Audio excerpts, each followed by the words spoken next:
The following program contains scenes of nudity and mature subject matter intended for adult audiences. Viewer discretion is advised. Good evening and welcome to 16 by 9, The Bigger Picture. I'm Mary Garofalo. It's the newest word to add to your tech vocabulary, sexting.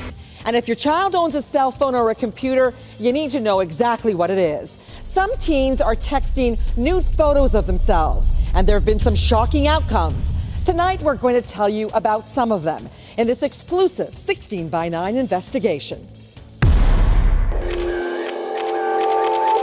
These provocative images were sent by teenagers over their cell phones and internet. Nude and semi-nude photos confiscated by police of underage teens. What they're doing is called sexting, a word that combines sex and texting. It's just another way the internet has made it a pornographer's playground. It is a growing and disturbing trend, and this guy could write the book on it. Meet cyber predator Mark Bedford, better known online as Superlover 666, a computer science student from Kingston, Ontario. Don't let his boyish good looks fool you, because what police say he did to more than 100 innocent young girls over the internet will shock you. He killed me.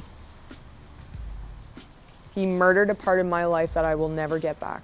20-year-old Allie, who we cannot identify because of a publication ban, was one of Mark Bedford's victims. When Allie was just 16 years old, she says she went online and began chatting with Bedford on a popular teenage internet site. Webcam conversations followed where they could actually see each other. Bedford told Allie he was 18. He was actually 21.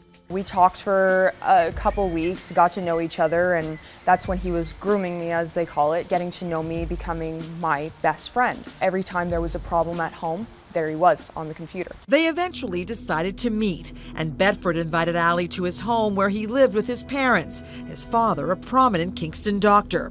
Allie says she foolishly went, a naive decision she says turned out to be a terrifying moment. He grabbed me, put me in between his legs, my back towards him, and that's when he started touching me. I told him, no, stop it. The last thing I remember him saying was, God, the things I would love to do to you, I don't have a condom, oh well. Did he have intercourse with you? He didn't have full intercourse with me, but he did do other stuff to me, and he hurt me pretty bad internally. Allie says she felt helpless and didn't go to her parents or the police. I sat in the shower for 2 hours and I cried. I kept it a secret. I never told anyone, because who's gonna believe me? You know, I go to a guy's house and all those things running through my head. Bedford then hacked into her computer and somehow turned on her webcam. He says, you wanna see something scary? And turns it on, and there's me sitting there. Bedford recorded Allie while she was undressing. He used those photos to blackmail her. Take your top off, show me your underwear, do this, do that. No, I don't want to. Well, if you don't do it, then this picture I just took of you, I'm going to send it to all your family and friends. According to police, Bedford targeted young girls from mostly Canada and Britain, but there were other countries too. He got them to perform unspeakable sexual acts. Some of those girls were as young as 11 years old. The stuff that he did to those girls you would see in a horror movie. Bedford was hit with 80 counts of various child pornography charges, including sexual assault, but he plea bargained down to 10 counts of extortion and child pornography. The sexual assault charge was dropped as part of the deal. He was sentenced to only 3 years in jail. The ordeal was too much for Allie to take, and her life started spiraling out of control. For the longest time, I thought it was my fault. I suffered from depression, attempted suicide several times. You said you cut yourself on your arms? Mm-hmm. All I kept thinking when I used to cut myself was, am I still here? The use of technology to spread sexual images had devastating consequences for another teen. 18-year-old Jessie Logan had it all. She was young, she was beautiful, and she was popular. But Jessie made a foolish mistake that led her to ultimately take her own life. I walked over into her room and saw her hanging. Her cell phone was in the middle of the floor. Her mother, Cynthia, made the grim discovery no mother should ever make. her only child dead. She believes Jesse's cell phone and its technology were the weapons that killed her daughter. You see, Jesse's indiscretion was sending nude photos of herself to her boyfriend through her cell phone. And when they broke up, he circulated those photos to hundreds of other phones around her high school. It was humiliating. The police department didn't protect her.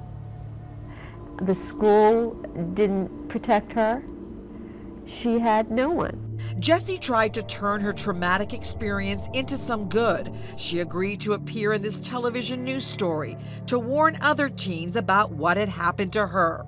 Her identity was protected. I still get harassed and stuff, and I'm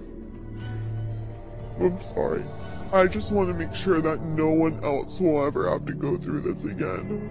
5 teenagers were involved with sending out Jessie's picture, but none of them were ever charged.